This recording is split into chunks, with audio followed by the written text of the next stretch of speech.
Greetings and welcome to the Saroth the Mage Experience. Tonight I have a very lovely guest, Richard T. Cole, author of, well, the two books that I've read. First one, Liber L, vel Bogus, which gives conclusive proof that Crowley faked the Cairo reception, and then 666 Sex and the Aeon of Horus, which kind of gives the flip side. So Richard T. Cole, very interesting man. How are you tonight, sir? On top form, thank you very much, Stephen. Yeah, excellent. Yeah, because we've had technical difficulties and we finally got through each other tonight. And I said, is your volume okay? And you started going into like the new gender. So I thought, he's on form tonight. Let's do it tonight.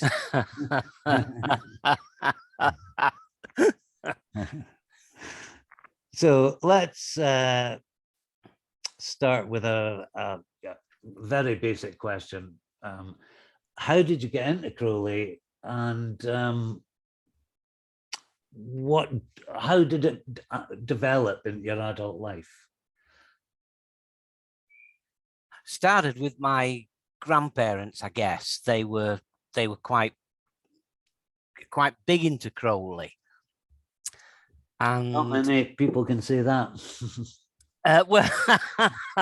Well, it's the luck of the draw, isn't it? There were certain aspects of my childhood that, had any one of them not been in place, yeah, we wouldn't be having this conversation. Oh, of course, yeah. It's like, and so, but yeah, basically my grandparents got me infected me with Crowley. mm-hmm. It's a hard thing to cure. It's almost fatal, can be, has been. Well, fatal for many, actually, really. It's certainly, if you knew him, you had to no feasibly. No chance. So you visited Cefalù. I never know how to say it. Is it Cefalù or Cefalù? You know, I've forgotten, to be quite honest. So you went there as a very young chap, didn't you? It was like the murals were still up. Yeah, they took me, my grandparents, they took me as part of a kind of extended holiday. We kind of, I think we started in maybe Belgium, Switzerland, down into France, and then through Italy, and pretty much the last stop was a hop over to the island. Mm-hmm. And you know, back then, you know, being honest, it was something that didn't quite click with me. It was just, oh God, why the hell did we come here, for God's sake? It's taken forever to get here, and it's like, what is there? And with hindsight, I could slap myself now and think, why didn't you pay attention, you little brat? But you know, as a kid of 7, it was just like a long trek to see, a house in the middle of nowhere.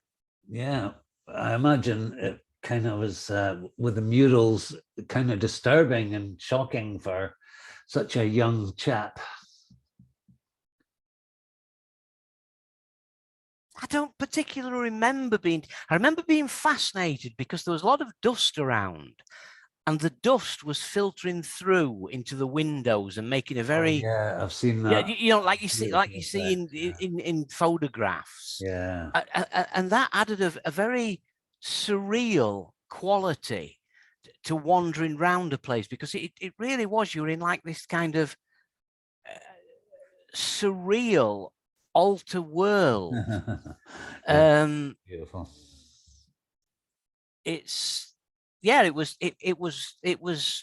strange, I guess, but in a curious way, that got me into Crowley, because while we were there, the landlord of the owner, I guess, who'd been Crowley's landlord, gave me like a commemorative glass bottle. Like, it was only a slender round glass bottle with a cork in it that once belonged to Crowley. Anyway, I thought, oh, you know, this is quite fun.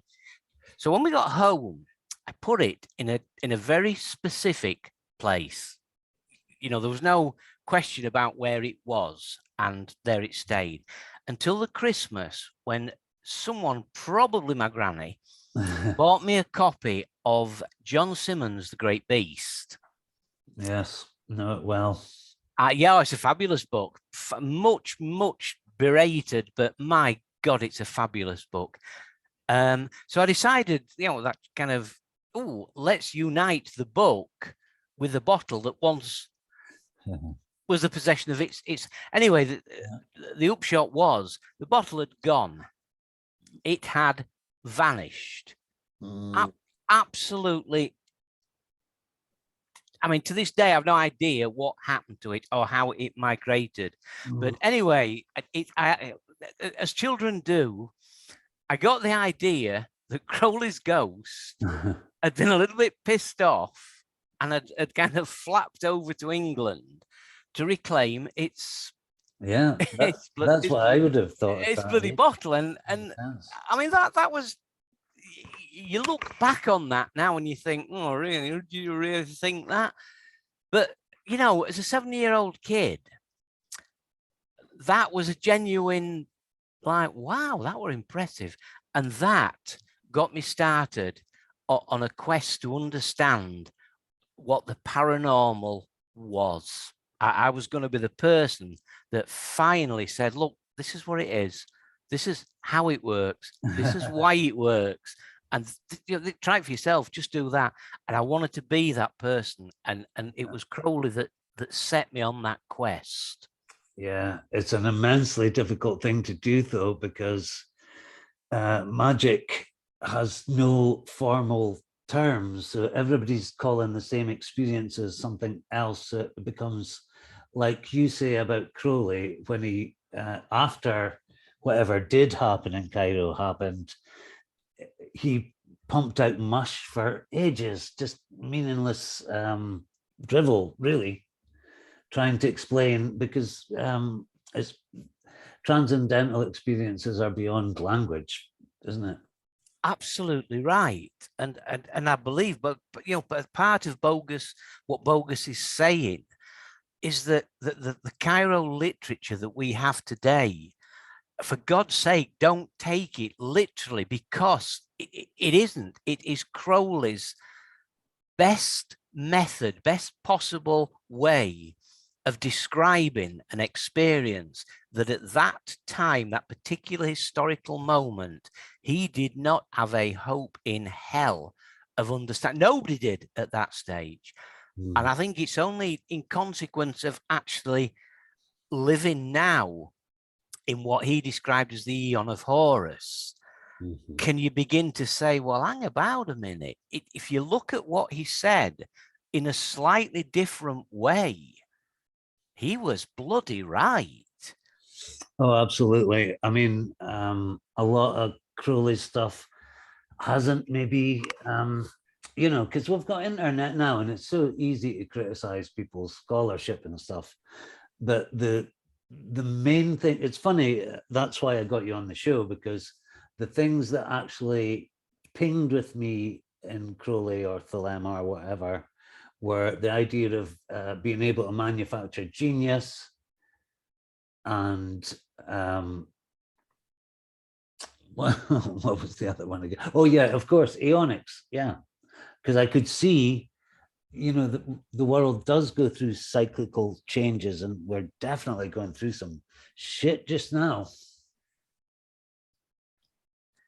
I think Crowley glimpsed it. I don't think he glimpsed it under the circumstances he described. In fact, I'm pretty sure he didn't. I believe that at the spring equinox of 1904, yeah, in consequence of sexual ritual with his butler, I guess, and his wife, okay. I think that is the moment that was the burning bush moment for Crowley, and it's kind of appropriate. and all the stuff that came after, which let's be honest, it only came after it only came out years and Oh, years I and know. years after the event. I didn't actually realize that he hadn't actually put out the kind of canon Liber L, vel Bogus till what, 1920 something? His final solution is actually Equinox of the Gods, which I think first came out in 1936 off the top of my head. That's so late. You think, well, it's like, well, at the time, he was pretty much he was failing fast. No one was paying the slightest bit of attention to him, and he needed something big to stir people up, get people talking about him. And so he basically just reinvented an idea that certainly hadn't worked in 1906. It didn't work in 1910, and he basically regurgitated the Cairo story with all the whistles and bells that are just simply absent from the original source documents that he wrote at the time. And you think, well, whoa, I mean, just a comparison of the published account versus the unpublished account, immediately you get red lights going off across the board. Yeah. Well, the evidence you give in the book it's pretty damning, overwhelming. So could you give me and our audience maybe just a couple of most damning points of it not the Book of the Law not being received on April 8th, 9th, and 10th, 1904? Well, I believe in the back of Bogus there is a kind of spoof list of my top 10 discrepancies, which I think I actually put 20 in the end. And off the top of my head, I can't remember what the oh, right, okay. Here's one of my favorites. I don't know whether it was the top one, but I've got a couple as well. During the dictation, Aiwass allegedly dictates to Crowley that mankind's new rule book for the next X thousand years. Yeah. Unfortunately, Aiwass forgets a verse. That's right. And it's like, this in the shopping list. You dictate this is like really important, and you forget the fucking second verse. And I think, were I an impartial observer, that fact alone, I would take anything else Crowley said on the subject with a great deal of caution. I love it was written in note paper, like typeset paper, that there's no way he would have trailed all the way over to Cairo. That was a Sherlock Holmes moment for me. Oddly enough, over the last probably 4 or 5 days, I've been going over Bogus again because there's a new edition of it coming out in a week or so. So I've kind of been immersed in the whole Bogus thing, and I mean, it must be knocking on for 10 years, certainly. Or is it? When was it released? 15, 22? Oh, it's only 7 years ago. It's not that long now. 27 years. I'm still very proud, because you read it through, you look at the issues and how they're tackled. Yeah. And you think, fucking hell, fire, mate. This is proof after proof after proof. Like I say, I was always a bit suspicious over the reception story, because I'm just not sure about voices coming out of corners. I always presumed it was Rose that was kind of channeling it, and you will not believe the reception story of the Book of the Law after reading Richard's book. I can almost guarantee any thinking person that.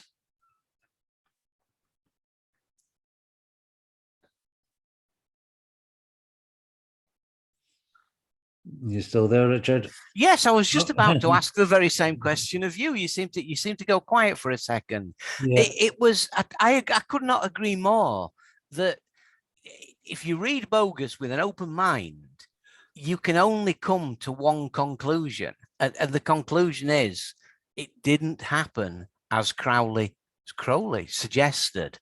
Yeah. And I think Where 666, which I only released April the 1st this year, in fact. Thank you very much for the beautiful copy of that book and the badges and all the lovely things. Not many people, and you're the first to send me a hard copy of a book, Richard. So thank you very much, sir. It's a pleasure. That's kind of, as you noted it in your intro, that's the flip side of Bogus. That is the one that's it's almost 360. I mean, you do say in Bogus, where is it? Crowley himself didn't understand his Horus moment, but yeah, single most significant individual this planet has produced in the last 10 millennia. Oh, it's longer than that. It's longer than that's ever. So Crowley's more important than Jesus and Buddha. Yeah. Well, I mean, more significant because Aleister Crowley remains the only man or woman, for that matter, in human history who actually noticed the moment when evolution shifted as a global thing. It's only happened 3 times before, well, including Horus, and he noticed it. He took his best stab at explaining it, and he gave it a list of tools to utilize the new Horus current. And he was so close. He was just so close. And this is why I consider Bogus as very old news, because when you look at what Crowley said with the slant expressed in 666, you'll get it. You'll get it all. Mm-hmm. And the fact that Crowley was a bit dodgy about the means in which he explained his revelation is incidental to what he actually spotted. And I don't think he saw just how big it was, because when he said that Horus will change everything, yeah, he fucking meant it. Every facet of life on this planet is changing. Well, and it's happening right in front of your eyes. That's the way to say it's happening absolutely right now. So it seems to be in Bogus, and we won't talk about Bogus anymore. We're moving on to the I really want to talk about this Aeon of Horus because I kind of believe in it. What? Oh shit! I've forgotten where I was.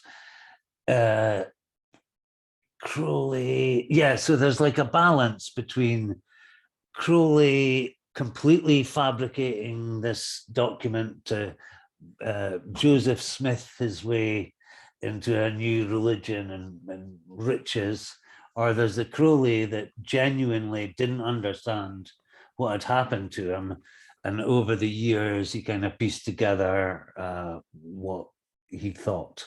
I mean, I think he was sincere much of the time. Some of the time.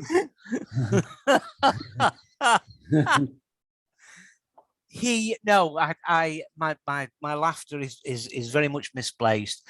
In these matters, Crowley could not, I mean, he wasn't just serious, he was obsessively serious. And I think the fact that he went to the lengths he did to try and explain what he experienced is a credit to him, because he should have been stronger. He should have kept the simplicity of the revelation. Yeah, but he didn't have the confidence, so he did what every bloody Victorian of that type, kind of Edwardian English gent, Yes. the Empire and all that.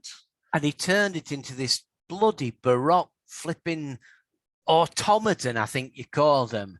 That, and it's like, whoa, no, you've missed the point. I totally agree. Yeah.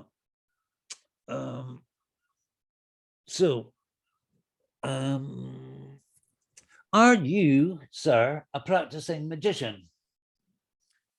Well, according to Crowley, every intentional act is a magical act. Therefore, yes, constantly and habitually. Yeah. Do you have a background in like, you seem like a pretty free spirit to me. I can't see you being part of any secret organizations, but have you ever like been in any OTOs or things? Well, contrary to several opinions and speculations, I've been various people in various ones. Okay. But the truth is, I have never, ever been affiliated with any of them. And I think I plead the Groucho Marx clause here, which kind of says, I don't want to be a member of any club that would have me as a member. So no, I've not joined any of them, but I'm going to start my own religion quite soon. Are you? Yes, I'm going to market the Horus toy and the Horus toy. Yeah. Yes, the good old Horus toy. That's like 3 questions. Well, let's just go into the Horus toy because I was confused. I was like, okay, it's something. It seems to be right. I'm telling you what I'm picturing in my head. Something like a remote control, and if you press a button, you get a paranormal event. But you described it to me as a Ouija board, which is a message collector from the other side. So please elaborate on the Horus toy. Okay. I have to go back a wee bit.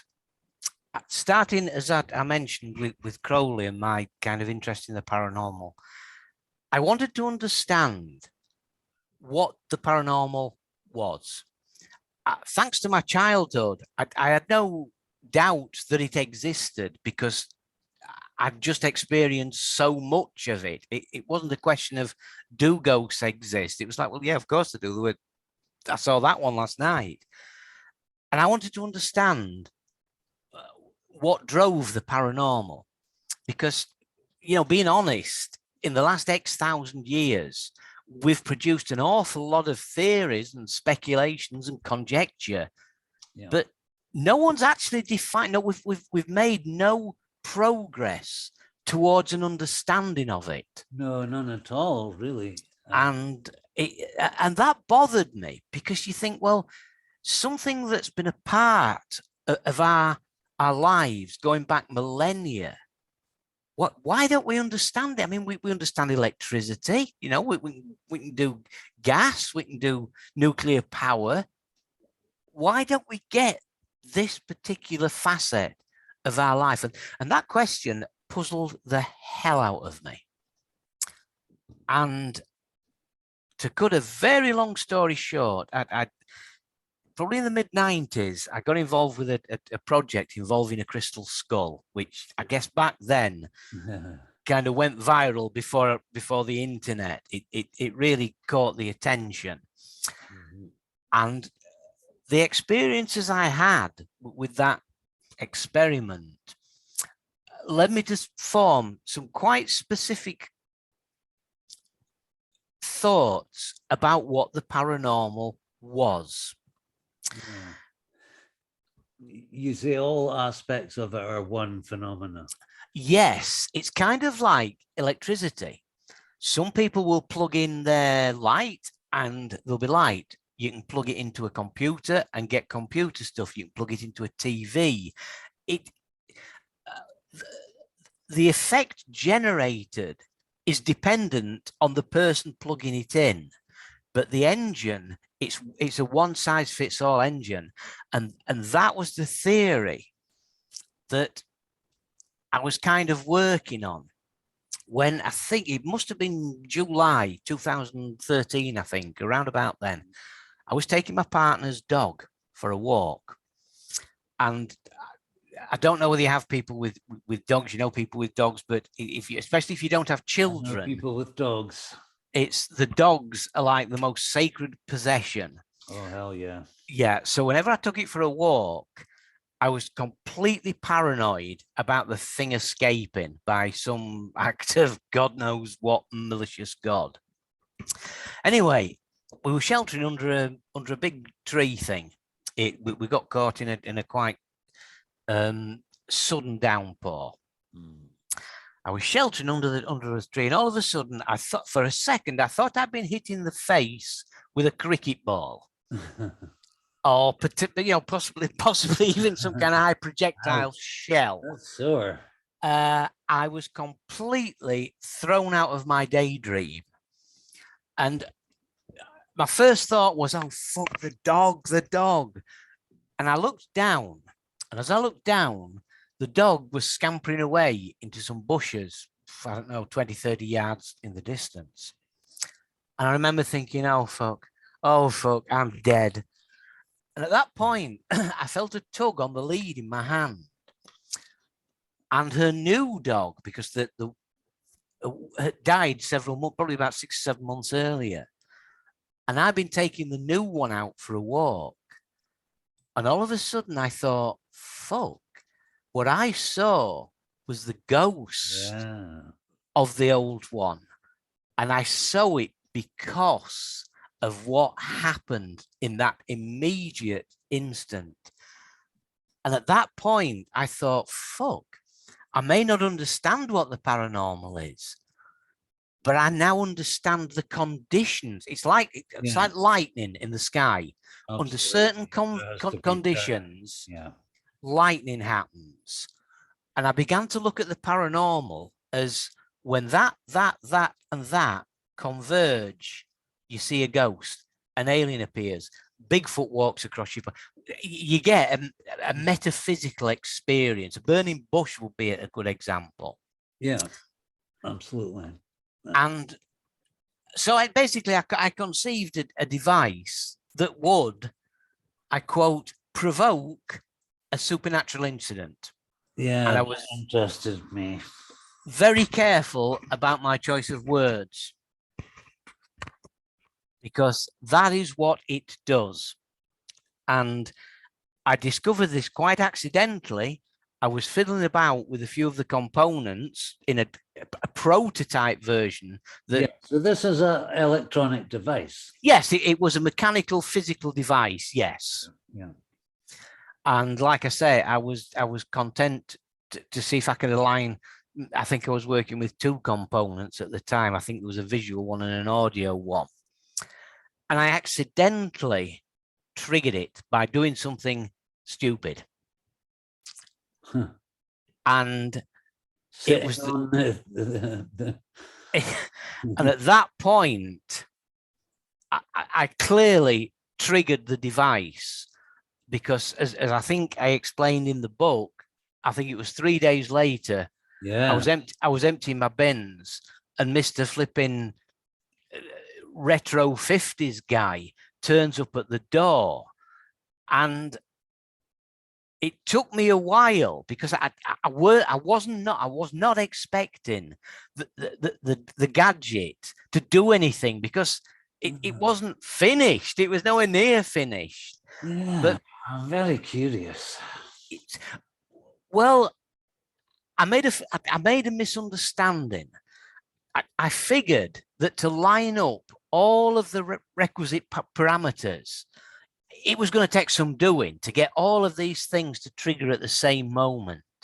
Okay. So and when you're wanting to provoke physical stimuli or what is it you're activating with the actual device? Okay, imagine, as you spoke earlier, a Ouija board, right? You put your fingers on it and you get messages across a board, allegedly. Yeah. Imagine the Horus toy as it's kind of been caricaturized. It's a 21st century Horus Ouija board. You press the fire button. Those words are great together. Well, that's what it does. That's the nearest analogy. And instead of moving fingers across a board, you will experience a paranormal experience. Simple as that. What, every time guaranteed? Well, if you there are two. Nothing's 100%. Nothing's guaranteed. If you fulfill two very simple criteria, you will get a hit, and that hit will provide you with a paranormal, metaphysical, supernatural, occult, whatever experience. You're going to be a millionaire if you sell that thing. I'm hoping to be very shortly, yes. Okay. You just have to give me a small backhander for interviewing you.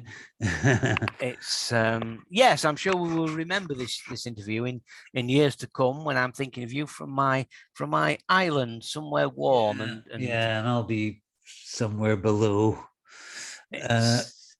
Right. What is your opinion on the ideas and imagery in Liber L? I mean, you must, being a Crowley fan, may I say, for so long, you must have at one point kind of embraced the Book of the Law.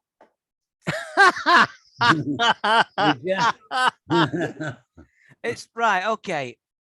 I was kind of exposed to Crowley from a fairly early age.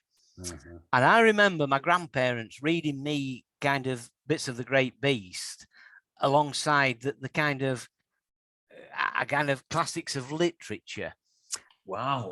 And for a sound like Rosemary's Baby. Oh yeah, they were unconventional. Let's say they were unconventional. But in I'm the only kind joking. I didn't mean to insult your. It's not at all. They were unconventional, but boy, am I grateful they were. Absolutely. Completely forgotten where we were going with that. Yeah. So, well, let's move on to.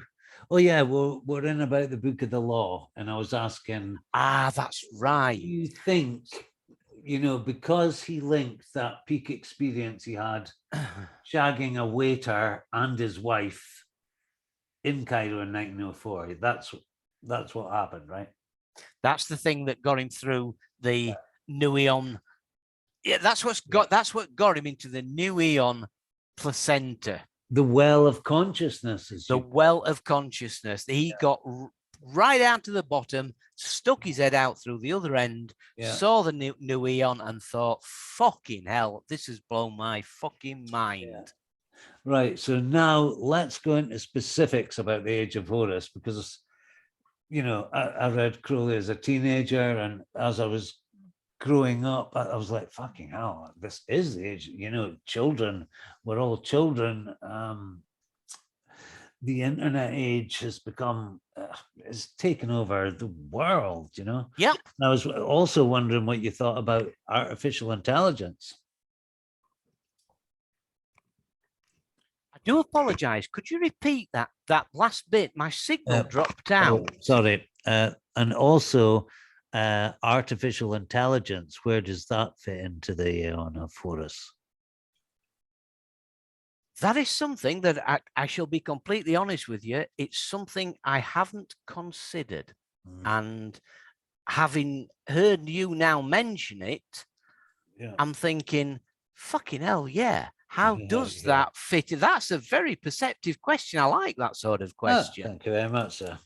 But in answer to it, it's something I have not considered, because I felt that it was kind of like once I'd taken that ride on the Horus toy by accident, I must confess. Yeah, you're gonna have to send me one at discount. Oh, I shall give you one. In fact, I